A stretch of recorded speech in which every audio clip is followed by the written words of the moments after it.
Ya, kata Nabi perbedaan nikah dengan zina itu adalah terang-terangan, i'lan, diumumkan. Di sirri itu, Ustaz, ada seorang perempuan yang pernah menikah, tapi akhirnya dia bercerai, alias dia janda. Kemudian dia menikah lagi, tapi kawin lari. Capek.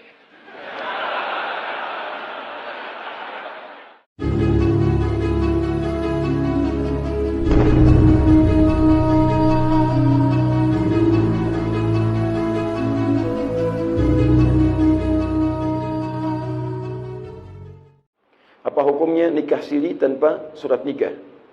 Tayyib. Nikah siri itu sebenarnya tidak dikenal dalam istilah fikih. Ya, karena siri itu sembunyi-sembunyi.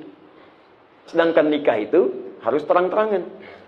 Ya, kata Nabi perbedaan nikah dengan zina itu adalah terang-terangan, i'lan, diumumkan. Di siri itu nggak ada sebetulnya.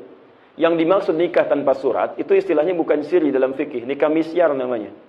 Misyar. Misyar itu berlangsungnya ya, pernikahan tanpa ada dokumen yang dicatatkan.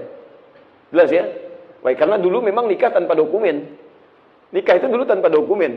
Ya, nikah itu dengan ijab dan qabul. Antum ada dokumennya tapi nggak ada ijab qabul, ya nggak akan sah nikahnya. Jelas ya? Jadi ada ijab, ada qabul, ada saksinya, ada maharnya. Ya? Jadi berlangsunglah pernikahan itu kemudian. Nah, jadi kapan tiba-tiba kemudian menjadi ada kelengkapan-kelengkapan surat-surat dan sebagainya? Ketika tertata bentuk pemerintahan secara administratif dibutuhkan untuk legalisasi dan membuktikan sebagai pembuktian jikalau ada sesuatu yang kemudian diperlukan di kemudian hari. Ya, misal ada yang terkait dengan tata administratif, mau bikin KTP, mau bikin misalnya hal-hal tertentu untuk kemaslahatan, maka dibuatlah dokumentasi itu untuk legalisasi dan pembuktian untuk keperluan administratif. Nah, adapun kalau Anda ingin menikah secara syar'i misalnya, secara pandangan syariat, dokumen itu hanya untuk menguatkan saja, untuk kebutuhan maslahat. Tapi kalaupun tidak ada dokumen, dipandang sah nikahnya. Kalau unsur-unsur syarat dan rukun nikah itu terpenuhi. Jelas ya? Ya, ada pasangannya. Jadi ada laki-laki, kemudian pasangannya perempuan. Ingat, diatur. Tidak bisa laki-laki dengan laki-laki. Ya, perempuan dengan perempuan.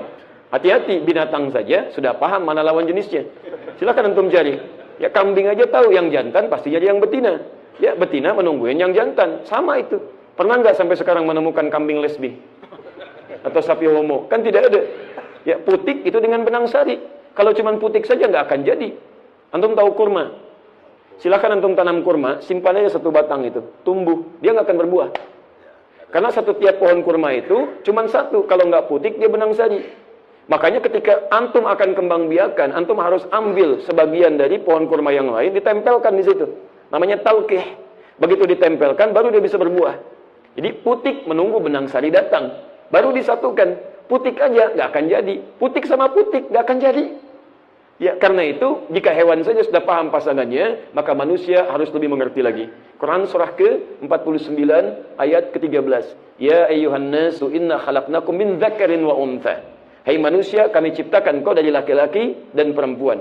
Wa ja'alnakum syu'uban wa qabaila lita'arafu. Kami jadikan engkau berbeda-beda tempat, suku, kabilah, ya, RT, RW, negara bahkan untuk saling mengenal. Dari perkenalan itulah kemudian bisa terjadi pernikahan. Jadi ada calon pasangannya, laki-laki perempuan, kemudian yang kedua ada maharnya, yang ketiga kemudian ada saksinya, ya, harus ada saksinya, ya, minimal 2 orang saksi, dan yang keempat kemudian ada maharnya. Mohon maaf, ada ijab dan kabulnya. Ya, jadi pasangannya, ada maharnya, ada saksinya, ijab dan kabul. Ini terjadi dipandang sah pernikahan, walaupun barangkali tidak ada dokumen yang menguatkan itu. Itu sah hukumnya. Nikah seperti ini disebut dengan nikah misyar. Nah, kemudian kalau itu dipandang jadi maslahat untuk dicatatkan, perlu ada dokumen, maka itu yang menguatkan dalam pernikahannya. Itu yang menguatkan. Ya, tapi nikah siri itu nggak boleh. Nikah siri itu diam-diam tidak ingin diketahui oleh orang lain. Nah, ini yang tidak tepat. Ya, karena tujuan pernikahan itu pertama ya untuk diketahui supaya tidak ada madarat di kemudian hari yang melahirkan tuduhan-tuduhan yang tidak tepat. Ya, antum menikah dengan orang lain, tapi orang lain nggak pernah tahu. Jalan berdua, ketika keluar jadi fitnah nanti. Kok dia jalan berdua dengan orang lain, bukan mahramnya dan sebagainya. Lalu orang mulai mencela, mulai gibah, itu yang dihindari. Jelas di sini ya? Tayyib. Tapi bukan berarti kemudian jadi bebas. Udah besok nggak usah ke penghulu aja misalnya, kan tidak ya. Nah, ada aturan-aturan yang harus disesuaikan. Tolong jangan dipotong kalimatnya nanti ya. Bismillah. Waalaikumsalam warahmatullahi wabarakatuh. Ustaz, ada seorang perempuan yang pernah menikah, tapi akhirnya dia bercerai, alias dia janda. Kemudian dia menikah lagi, tapi kawin lari. Capek. Orang menikah itu diam, maka dikawin sambil lari, bingung saya. Tidak disyariatkan kawin lari itu. Penghulunya juga bingung. Saya nikahkan engkau, Masya Allah. Saya terima nikahnya. Ada-ada aja.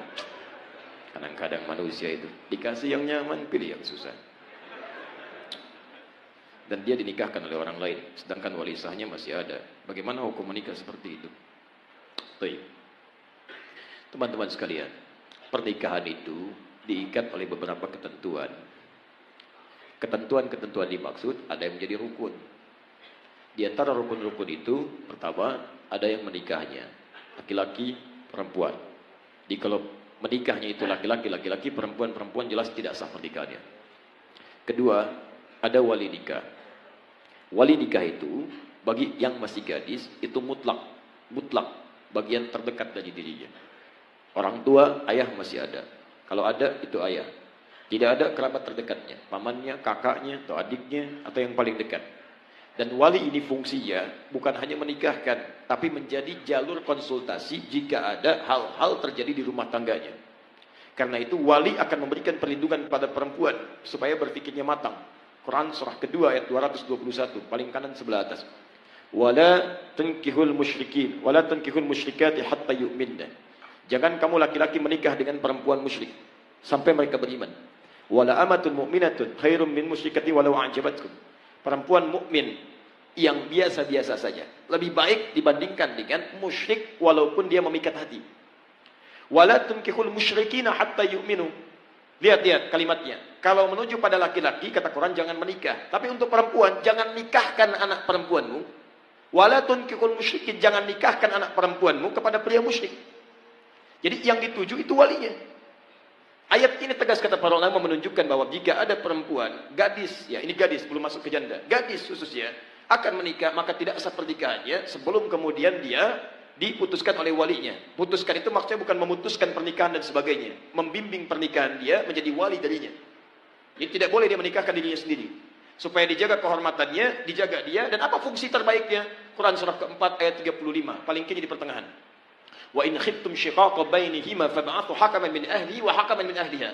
Kalau di rumah tangga terjadi cekcok luar biasa yang menjadikan tidak bisa diselesaikan oleh kedua suami istri itu, maka konsultasilah kepada wali, hakim yang paling bijak. Siapa yang paling bijak? Yang paling bijak, yang paling bagus adalah yang Anda tunduk jadi wali yang menikahkan Anda. Karena itu yang paling dekat dengan Anda, yang paling mengerti Anda. Makanya ketika seseorang menikahkan, itu hati-hati. Bukan cuma mengatakan, saya nikahkan kau begini-begini. Tapi ketika punya persoalan, dia harus jadi bagian dari itu untuk konsultasi dan sebagainya. Makanya saya ingatkan pada perempuan-perempuan, jangan anggap enteng wali. Yang penting nikah. Tidak. Wow. Walinya siapa? Pengennya sih wali songo. Wali itu tidak bisa. Ada wali bagian kerabat Anda. Jadi jangan anggap enteng. Anda sudah kawin lari, capek, gak ada wali dan sebagainya gitu kan. Repot. Ini bagian pertama. Kemudian ada mahar. Kemudian saksi. Minimal 2 orang saksi. Di tempat yang sama. Kalau ini terjadi maka sah pernikahannya. Sekarang statusnya bagaimana dengan janda? Sebagian ulama mazhab mengatakan seorang janda, maka dia tidak harus minta izin kepada wali atau keluarga terdekatnya. Baik ayah, ibu dan sebagainya. Dia punya hak karena pernah menikah. Dia punya hak di situ untuk bisa mengajukan pernikahan, sekalipun kemudian tidak harus izin dari keluarga terdekatnya. Tapi tetap pengetahuan dengan kerabatnya, wali dan sebagainya, itu harus ada. Komunikasi, kebaikan-kebaikan dan sebagainya. Kenapa? Karena khitabun nikah, perintah pernikahan itu tujuan utama melahirkan sakinah. Quran surah ke-30 ayat 21. Wa min ayatihi an khalaqa lakum min anfusikum azwajan litaskunu ilaiha. Orang menikah itu supaya tenang, bukan supaya gelisah. Jadi kalau antum belum menikah dan sudah gelisah, ada yang salah dalam cara menikah antum. Bagaimana antum bisa menikah dengan tenang kalau cara menikahnya aja menimbulkan kegelisahan? Makanya sekalipun para perempuan yang sudah pernah menikah punya hak misalnya secara pribadinya untuk dia bisa menikah dengan yang dia pilih, tapi tetap tidak mengurangi 2 hal. dia harus berkonsultasi, dia tanyakan, dan dia minta perwalian. Jadi tidak menggugurkan hak walinya. Cuman dia punya hak untuk menikah, mengajukan pernikahan, tapi tetap tidak menggugurkan hak walinya. Dia harus dinikahkan oleh orang lain. Siapa itu? Kalau ada kerabat terdekat, ambil kerabat terdekat. Kalau kemudian kerabat terdekat tidak ada, maka silahkan cari wali-wali hakim yang bisa mewakilinya. Dari KUA atau yang lain-lainnya. Tapi maaf sekali lagi, kalau terjadi pernikahan yang seperti tadi, nikahnya sah kalau rukunnya terpenuhi, tapi dia bermaksiat kepada Allah Subhanahu wa taala. Nikahnya sah, tapi dia bermaksiat kepada Allah Subhanahu wa taala. Baik, dan saran saya sederhana. Datangi orang tuanya, datangi kerabatnya, ya, kemudian minta restunya, minta maafnya, dan mohonkan ampunan kepada Allah Subhanahu wa taala dalam kebaikan. Tapi ada kasus yang dibenarkan pernikahan seperti itu jika memang kondisi-kondisi dari wali terdekatnya, satu, menjauhkan dia dari Allah Subhanahu wa taala. Ada ancaman yang membahayakan bagi agama dan kepercayaannya. Misal, dia beda agama, seorang anak. Kemudian ketika dia pindah agama, dia mau menikah, diancam oleh orang tuanya. Kalau kamu kemudian mau saya jadi walinya, kamu harus kembali kepada agama kamu. Kalau tidak, kamu begini, atau menghadapi siksaan. Maka dia boleh meninggalkan itu, kemudian dia menikah dengan apa yang ia pilih dan menjadikan yang lain sebagai walinya. Misal ustadz tertentu, atau dari KUA atau sebagainya. Saya tidak tahu kasus spesifiknya yang mana ini yang dimaksudkan. Tapi kalau misalnya, mohon maaf, yang dimaksudkan yang pertama, maka saran saya, supaya bisa kembali kepada walinya, kemudian dia meminta maaf dan bersama-sama beristighfar kepada Allah Subhanahu wa taala. Kalau nikahnya sah sepanjang rukunnya terpenuhi, tapi sekali lagi dia bermaksiat kepada Allah Subhanahu wa taala. Dan ingat, di rumah tangga, hadis Al-Bukhari, buka di Al-Adabul Mufrad, paling kanan sebelah bawah, ridha di rumah tangga jika orang tua masih ada, salah satunya ditentukan oleh ridhonya orang tua. Ridhallahi fi ridhal walidi wa sukhtullahi fi sukhtil walid. Allah taala alam bisawab.